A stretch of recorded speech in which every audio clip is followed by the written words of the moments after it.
mga kamamshi ko! For today's video, Millionaire's Mind event nga ng Team Martinez kaya nandito tayo sa Bulacan. And syempre, pinakilala yung mga new sellers ng Bulacan at hindi magpapahuli ang Team Ortigas. Syempre mga kamamshi, nakakatuwa kasi ang daming new faces at ang dami na namang matutulungan ng Team Martinez. Hindi mawawala ang welcoming song ng team.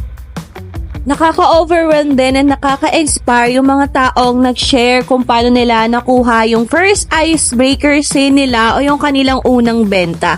Grabe din yung mga pinagdaanan na struggles ng mga taong to bago nila makuha yung kanilang first benta.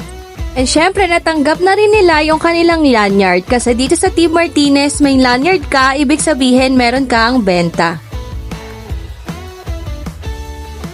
And of course, the main part of the event is mag-share ng kanyang story and our guest speaker is walang iba kundi ang ating CEO, Mr. Sherwin Peter Sevilla.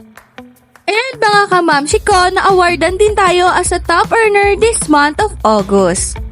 And of course, hindi pwedeng matapos ang event na to na hindi nagsasalita ang founder at na nag-iisang leyon ng Team Martinez. Walang iba kundi si Mr. John Martinez.